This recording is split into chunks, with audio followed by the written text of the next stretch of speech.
students, welcome to RJ Mathematics. Dear students, now today we are taking the second lecture of your chapter number 1, relations and a function. So students, last class में हमने relations के बारे में discuss किया था.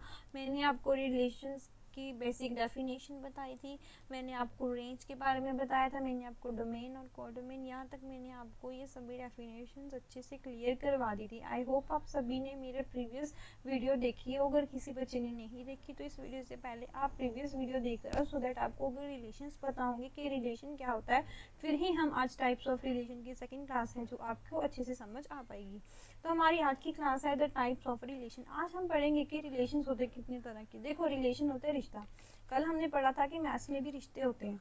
जैसे हमारी daily life में हमारी रिलेशन है, लेकिन उस रिलेशन की कितनी सारी टाइप्स है. सभी के साथ हमारा सेम रिलेशन नहीं है. हमारे मम्मा के साथ हमारा रिलेशन अलग है, फादर के साथ रिलेशन अलग है, उसके साथ हमारे ब्रदर के साथ हमारा रिलेशन अलग है. तो ये भी रिलेशन की टाइप्स हैं, है ना.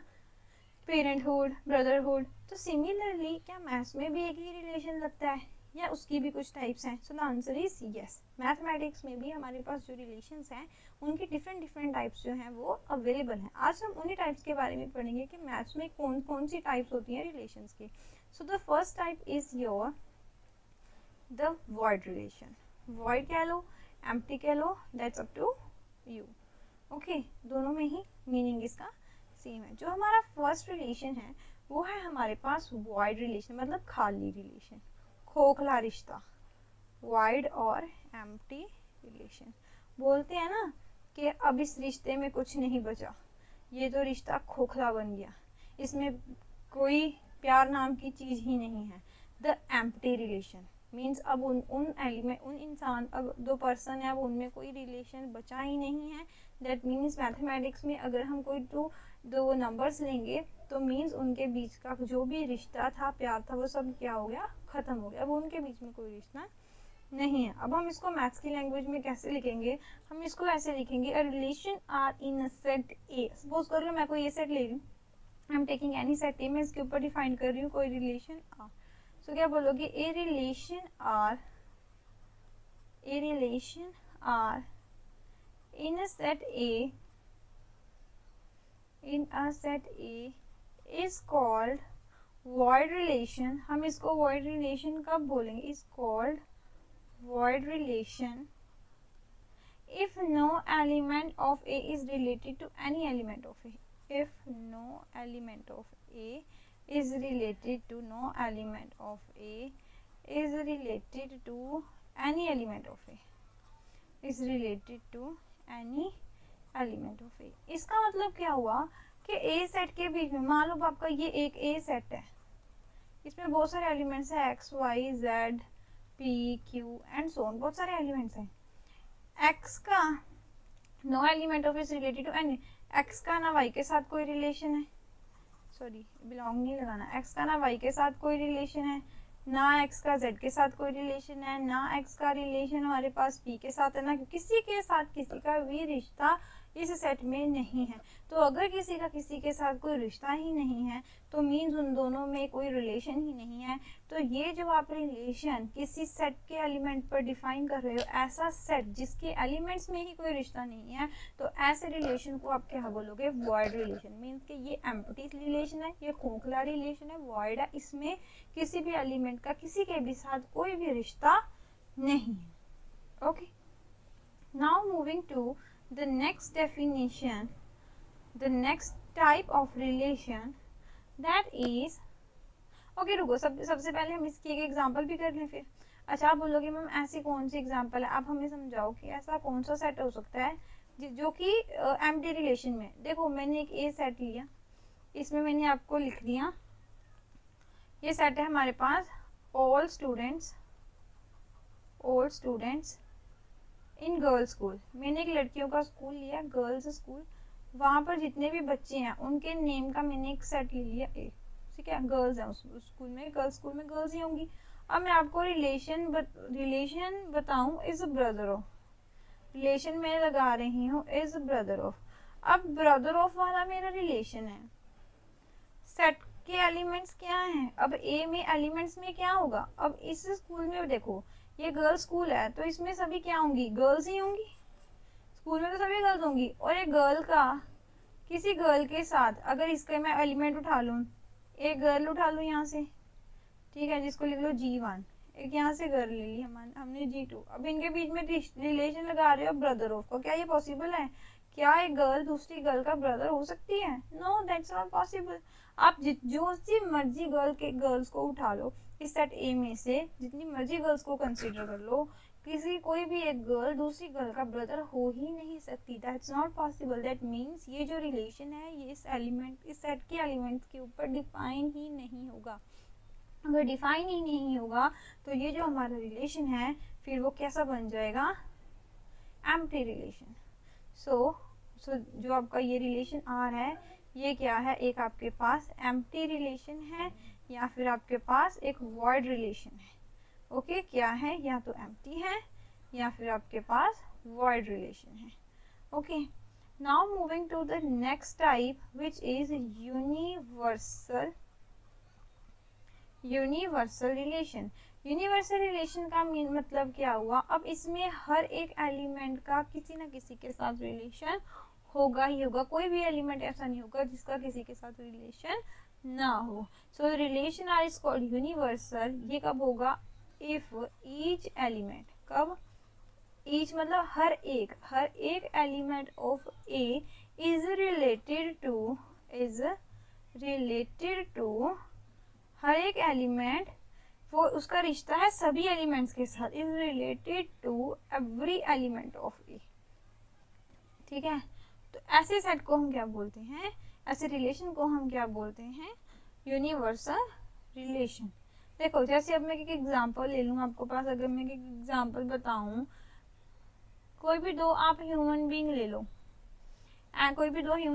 लो, उनकी हाइट का जो डिफरेंस है वो 3 मीटर से कम हो।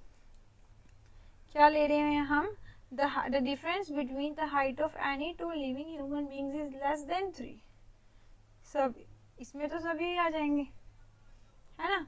the difference between the heights of any two living, सभी जितने भी लिविंग ऑर्गेनिजम्स हैं उनका जो हाइट का डिफरेंस है वो 3 मीटर से छोटा होना चाहिए, which is true, is less than 3 meter, which is true for all। that means this relation is your universal relation. Why, because अगर आप ए सेट में आप क्या लोगे, ए सेट में आप हाइट ऑफ ह्यूमन बीइंग लोगे, तो उसमें से अगर किसी डॉग का डिफरेंस भी करोगे तो वो हमेशा ही 3 मीटर से छोटा ही आएगा।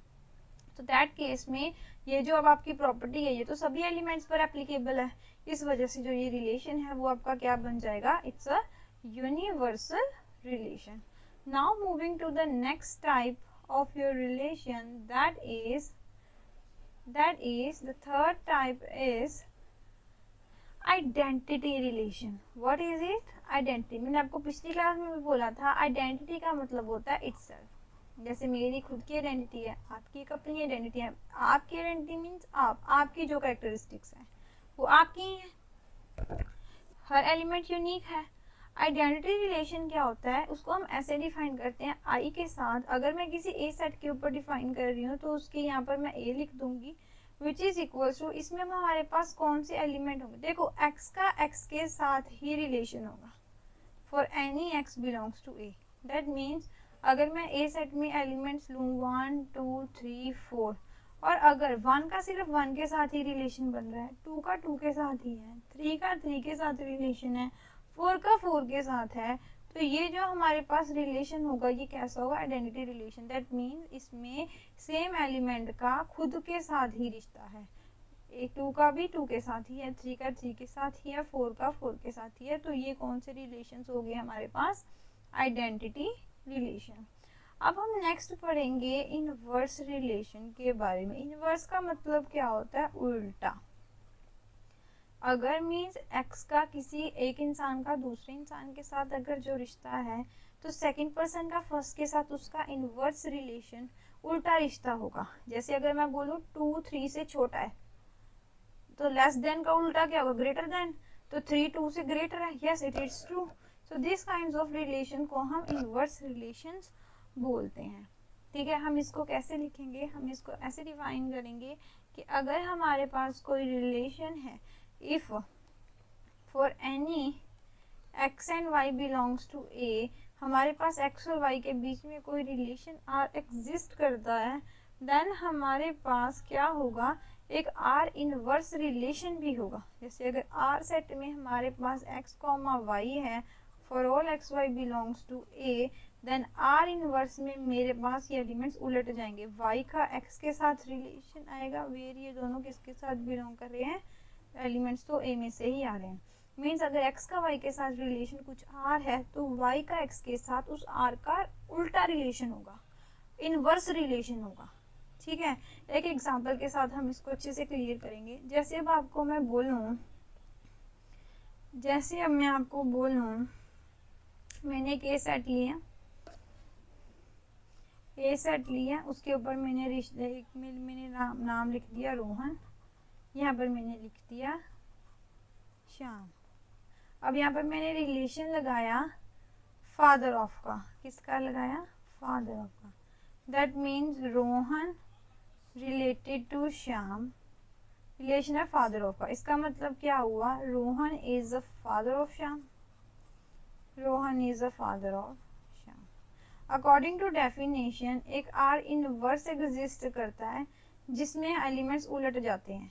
अब यहाँ पर आएगा श्याम और यहाँ पर आएगा रोहन, और इनके बीच में रिलेशन कौन सा है, इनवर्स। अब फादर ऑफ का उल्टा क्या हुआ, सन ऑफ, सन ऑफ। और सबसे पहले मैंने क्या लिखना है अब, श्याम, और पीछे क्या लिखना है, रोहन। तो अब आर इनवर्स रिलेशन के एलिमेंट्स क्या बने, Shyam is the son of Rohan, which is true. Okay, so this kind of relations को हम इनवर्स रिलेशंस बोलते हैं। Okay, so Shyam is the son of Rohan. तो ओके स्टूडेंट्स, अब तक हमने कौन कौन सी टाइप्स ऑफ रिलेशंस पढ़े। सो अभी तक हमने डिस्कस किया कि टाइप्स ऑफ रिलेशंस में हमारे पास कौन कौन से रिलेशंस पढ़े हैं हमने। सबसे पहले हमने पढ़ा वॉइड रिलेशन या एम्प्टी रिलेशन। वॉइड रिलेशन मतलब खोखला रिलेशन, जिसमें सेट के एलिमेंट का किसी के साथ कोई रिश्ता नहीं होता। नेक्स्ट फिर हमने क्या स्टडी किया, हमने फिर पढ़ा यूनिवर्सल रिलेशन, जिसमें हमने पढ़ा कि सेट का एक एलिमेंट उसके सभी एलिमेंट्स के साथ रिश्ता बनाता है। देखो ये इसका उल्टा ही है, वर्ड वाले में कोई किसी के साथ नहीं बनाता, यूनिवर्सल में हर एक एलिमेंट के साथ रिश्ता बनाता है। नेक्स्ट थर्ड हमने पढ़ा आइडेंटिटी रिलेशन, मीन्स इसमें एलिमेंट खुद के साथ ही रिलेशन में होता है। आइडेंटिटी रिलेशन जैसे ए का ए के साथ ही होगा, बी का बी के साथ ही होगा, सी का सी के साथ ही होगा। फिर हमने उसके बाद पढ़ा इनवर्स रिलेशन, मीन्स रिलेशन का उल्टा रिलेशन भी एग्जिस्ट अगर करता है तो हम उसको कैसे लिखते हैं। उसके बाद नेक्स्ट हमारे पास आएगा क्लासिफिकेशंस ऑफ रिलेशन। यहाँ तक हमारा डन हो गया। Now moving to the next part which is classification of relation. How can we classify these relations, which is classification of relations. We have to classify these. Okay, so there are the three types in which we are classifying these relations. First one is your reflexive relations. Reflexive relations first type है reflexive relation. Second type है हमारे पास symmetric, and third type है हमारे पास transitive. कौन कौन सी हैं, first है reflexive, second है symmetric, and third is your transitive. Okay, so now moving to the first type is reflexive relations. What are reflexive relations. देखो रिफ्लेक्सिव रिलेशन में क्या होगा,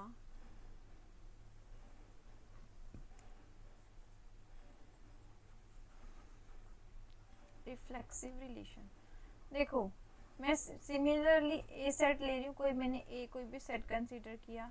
अब एक आज जो रिलेशन है वो रिफ्लेक्सिव तब होगा इफ एंड ओनली इफ अगर कोई मैं एलिमेंट ए सेट का उठा लूँ और ए का उस ए के साथ ही रिलेशन हो, वो इस रिलेशन सेट में आ रहा हो, तब आप उसको क्या बोलोगे, रिफ्लेक्सिव रिलेशन। क्या बोलोगे, reflexive relation. Means same element, उस एलिमेंट का उसके साथ ही रिलेशन जो है वो अगर एग्जिस्ट कर रहा है, ये देखो ये आइडेंटिटी रिलेशन के जैसा ही है ना, उसमें भी एक एलिमेंट सेम एलिमेंट का सेम के साथ ही रिलेशन होता है। तो रिफ्लेक्सिव रिलेशन में भी यही है, आपके पास अगर आप कोई भी ए एलिमेंट उठा रहे हो सेट में से, अगर उस एलिमेंट का उस एलिमेंट के साथ ही रिलेशन एग्जिस्ट करता है देन आप उस रिलेशन को बोलोगे रिफ्लेक्सिव रिलेशन। जैसे अगर मैं आपको एग्जांपल दूं, देखो अगर मैं रिलेशन लूँ लेस देन वाला, less than and equal to, अगर मैं ये वाला रिलेशन लेस देन और इक्वल टू, लेस देन और इक्वल टू ऐसे सिंपल, अब अगर मैं यहाँ पर 2 रखूँ तो यहाँ पर भी 2 रख सकती हूँ। वाई, देखो अगर यहाँ पर ये ओनली लेस देन होता, अगर ये ऐसे होता फिर तो ये रॉन्ग था।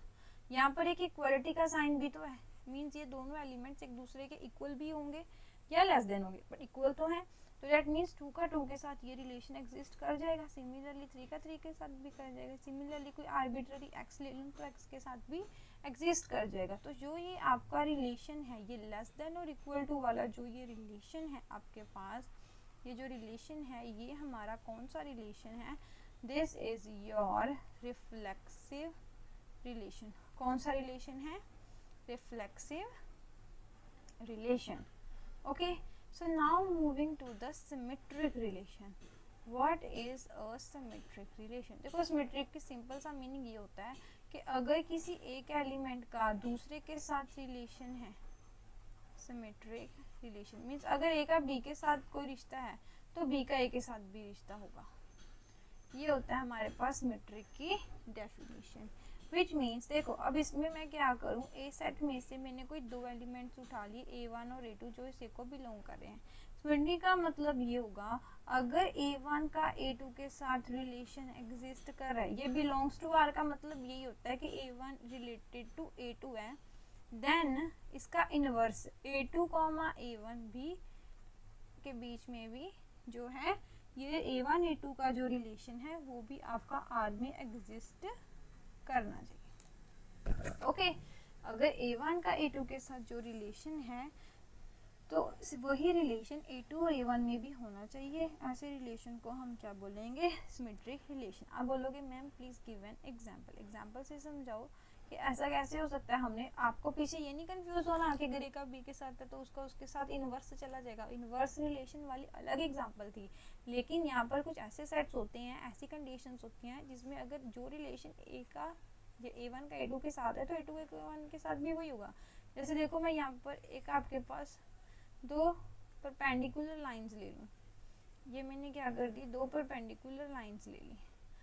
अब देखो ये L है ये M है, अब अगर L M के ऊपर परपेंडिकुलर है, ये आपका रिलेशन है परपेंडिकुलर, है ना, 2 लाइंस उठाई हैं, तो M भी तो L के ऊपर परपेंडिकुलर है। अगर L M के ऊपर परपेंडिकुलर है तो M भी तो L के साथ 90 डिग्री का ही एंगल बना रही है, ये इसके साथ 90 बना रही है, ये इसके साथ, तो दोनों ही एक दूसरे के साथ 90 के एंगल्स बना रही है।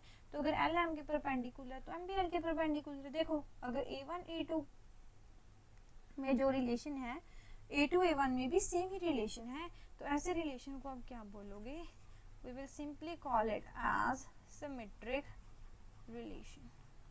क्लियर। रिफ्लेक्सिव रिलेशन में हमने क्या पढ़ा था कि सेम एलिमेंट का सेम एलिमेंट के साथ ही रिलेशन होना चाहिए, तो वो रिफ्लेक्सिव रिलेशन होगा। सिमेट्रिक में हमने पढ़ा अगर किसी फर्स्ट एलिमेंट का सेकंड के साथ जो रिलेशन है, सेकंड का भी फर्स्ट के साथ सेम ही रिलेशन अगर हो तो ऐसे रिलेशन को हम क्या बोलेंगे, symmetric relation. So now moving to the third type, which is your transitive relation। Transitive relation में अब हम 3 एलिमेंट्स को उठाएंगे सेट में से। जो the third relation is transitive relation. इसमें हम क्या करेंगे, now we will take any 3 elements, let A1 A2 A3 be any 3 elements of a set A. It implies that if A1 is related to A2, A2 is related to A3, then A1 is related to A3। अगर A1 का A2 के साथ कोई रिश्ता है, A2 का A3 के साथ रिश्ता है, तो A1 का भी A3 के साथ वही रिलेशन होगा। देन आप बोलोगे ऐसे रिलेशन को कि ये एक ट्रांजिटिव रिलेशन है। मैम आपको एक एग्जांपल देने लगे हैं अभी। Let's take an example. जैसे अगर मैं आपको बोलूँ एक एग्जांपल से कि 2 इज अ फैक्टर ऑफ, अब मैं देखो ए सेट में मैं एलिमेंट्स लेके चल रही हूँ 2 4 8, रिलेशन में लेकर चल रही हूँ फैक्टर ऑफ वाला, ठीक है। 2 is a factor of 4, 4 is a factor of 8। तो बताओ, देखो 2 4 का फैक्टर है, रिलेशन मेरा क्या लग रहा है फैक्टर ऑफ का, 2 4 का फैक्टर है,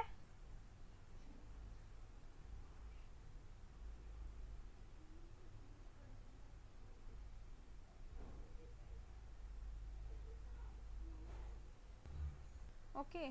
सो 2 इज अ फैक्टर ऑफ 4, ठीक है, 4 इज अ फैक्टर ऑफ 8, ठीक है। अब आप ट्रांजिटिव में क्या होता है, अगर ए का बी के साथ, देखो A1 का A2 के साथ रिलेशन है, A2 का A3 के साथ रिलेशन है, तो A1 का किसके साथ होना चाहिए, A3 के साथ। यहाँ पर आपका A1 कौन है, who is your A1, A1 is 2, ये A1 है, ये A2 है। A1 का A2 के साथ रिलेशन है, A2 का A3 के साथ रिलेशन है। अब मुझे चेक करना है, मुझे चेक क्या करना है, क्या A1 A3 के साथ रिलेटेड है या नहीं। तो बनेगा 2 इज अ फैक्टर ऑफ 8, क्या ये ट्रू है, क्या 2 8 का फैक्टर है, yes 2 is a factor of 8 which is true, yes 2 is a factor of 8 which is true, which implies 2 is also related to 8, which implies your A1 is related to A3, which implies your given relation is transitive, your given relation is transitive, okay, okay. So now we have discussed the classification of relation, जिसमें हमने क्या सीखा कि हम relation को 3 type में classify करते हैं। सबसे पहली हमारी होती है रिफ्लेक्सिव। रिफ्लेक्सिव में हमने पढ़ा कि अगर सेम एलिमेंट का उसके खुद के साथ रिलेशन एग्जिस्ट करता है तो वो रिफ्लेक्सिव रिलेशन होगा। सिमेट्रिक में हमने पढ़ा कि अगर A1 का A2 के साथ कोई रिलेशन है तो वही सेम रिलेशन A2 का A1 के साथ भी पॉसिबल होगा, अगर तब वैसे रिलेशन को हम सिमेट्रिक रिलेशंस बोलेंगे। लास्ट में हमने पढ़ा ट्रांजिटिव रिलेशन।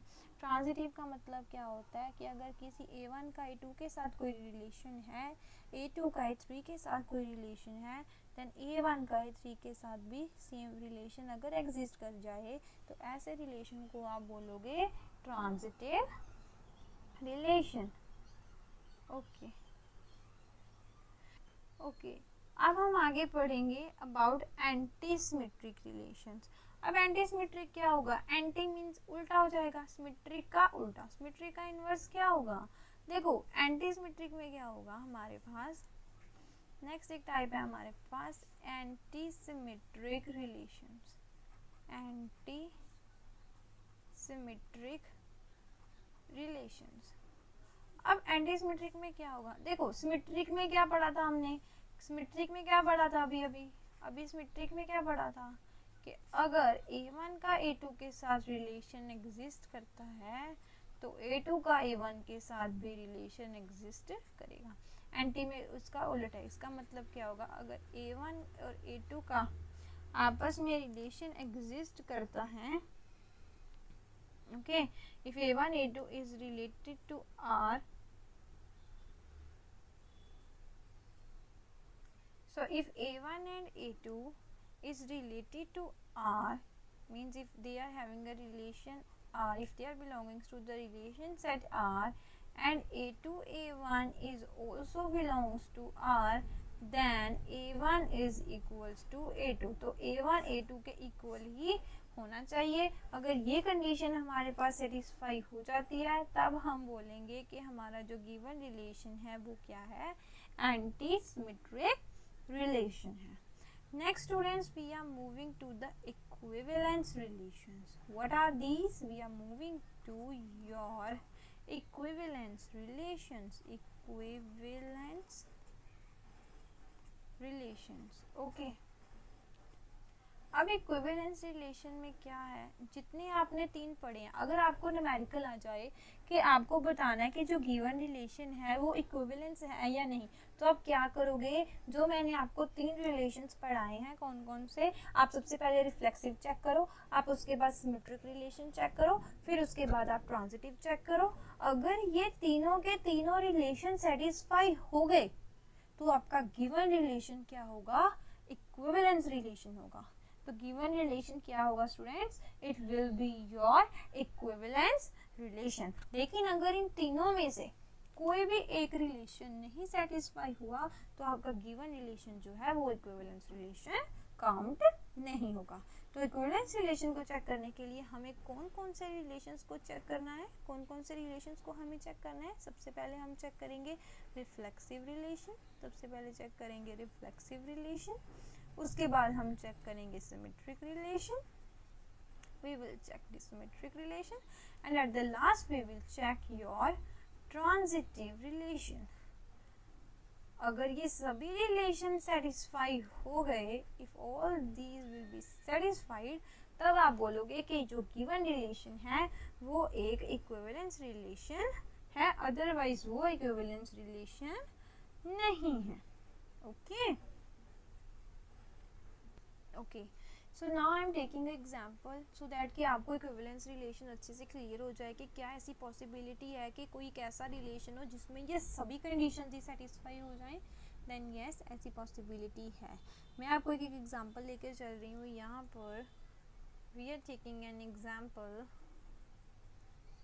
ओके, सो मैं एक सेट ले रही हूँ ए, जिसमें क्या है हमारे पास, ए मैंने कोई भी सेट ले लिया जिसमें मेरे पास ट्राइंगल्स हैं। क्या लेके चल रही हूँ मैं, all the triangles in a plane. किसी मतलब प्लेन 2D प्लेन में मैं सभी ट्राइंगल्स को लेके चल रही हूँ। जो मेरा रिलेशन आर है वो क्या है हमारे पास, कॉन्ग्रुएंसी का। लाइक अगर इसमें से मैं कोई T1 T2 ट्राइंगल्स को उठा लूँ, एनी T1 T2 उठा लूँ, तो रिलेशन क्या बन रहा है कि T1 is congruent to T2। मैंने कॉन्ग्रुएंट ट्राइंगल्स लेके चलनी है। देखो आपको पता ही होगा कॉन्ग्रुएंट ट्राइंगल का मतलब क्या होता है, मीन्स के जो ट्राइंगल्स होंगी उनकी जो डायमेंशन है वो एग्जैक्ट सेम होंगी।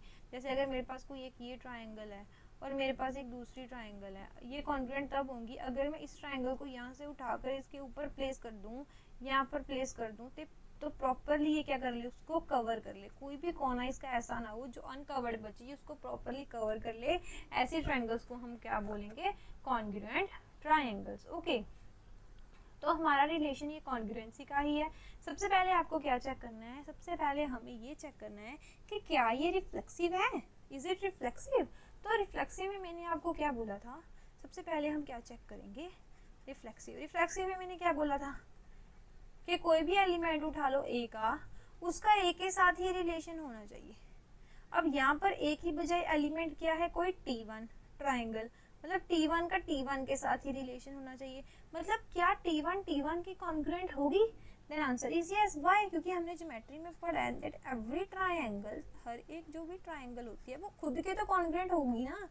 Every triangle is congruent with self, क्योंकि आप उस ट्राइंगल का उस ट्राइंगल के साथ ही कंपैरिजन कर रहे हो, तो वो ट्राइंगल का खुद के साथ अगर कंपैरिजन करोगे, मेरे साथ कंपैरिजन करोगे, तो जितनी मेरी हाइट है मेरे के साथ तो मेरा जो क्लोन होगा या कोई भी कंपैरिजन में लोगे तो मेरे साथ ही लेना ना, तो वो हाइट तो सही मिलेगी, वो तो चेंज होने ही नहीं वाली। तो every triangle is congruent to itself, which implies T1, T1 is belongs to the R, which implies reflexive condition holds, which implies your given R is reflexive, your relation is reflexive। First step हमने पार कर लिया। अब second पे चलो symmetric में। Symmetry का मतलब क्या होता है, अब यहाँ से हम कोई 2 ट्राइंगल्स लेंगे, late T1 and T2 be any 2 triangles from a set A। अब T1 is related to T2, which implies T1 is congruent to T2। अब हमें चेक क्या करना होता है, सिमेट्री की कंडीशन क्या है, अगर A1 A2 के साथ रिलेशन में है तो A2 भी A1 के साथ रिलेशन में होना चाहिए, ये सिमेट्री की कंडीशन थी। अगर A1 A2 के साथ रिलेशन में है तो A2 का भी A1 के साथ सेम ही रिलेशन होगा। अब मुझे बताओ, अगर T1 T2 के साथ कॉन्ग्रुएंट है, मतलब जो डायमेंशंस T1 की हैं वही सेम डायमेंशंस T2 की हैं, तो इसका मतलब तो T2 भी तो T1 के कॉन्ग्रुएंट ही हुआ। फिर T2 is congruent to T1। अगर T1 T2 के कॉन्ग्रुएंट है, मतलब जो डायमेंशंस T1 की हैं वही डायमेंशंस T2 की हैं, तो मैं स्टेटमेंट को अगर T2 को T1 के कॉन्ग्रुएंट बोलूँ तो भी कुछ गलत नहीं है। क्यों? क्योंकि जो डायमेंशंस T2 की हैं ट्राइंगल की वही डायमेंशंस T1 की हैं।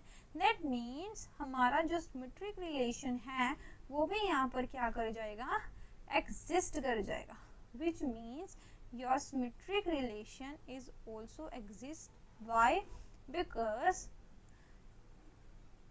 which implies T2 comma T1 is also belongs to R, which implies our given R is symmetric. Our relation is symmetric. Now moving to the third, which is your transitive. हमें transitive check करना है।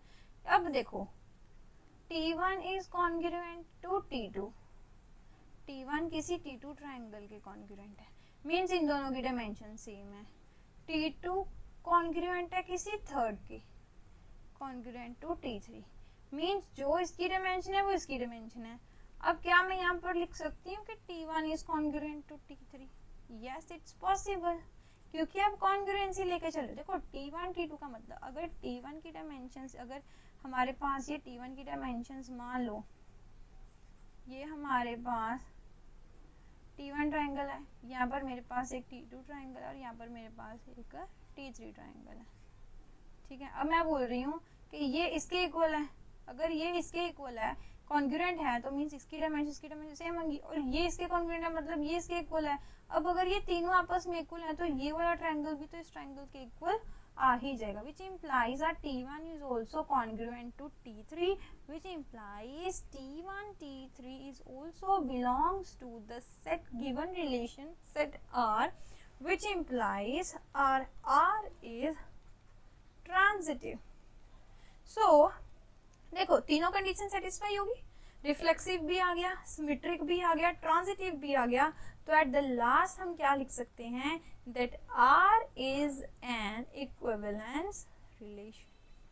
R is an equivalence relation.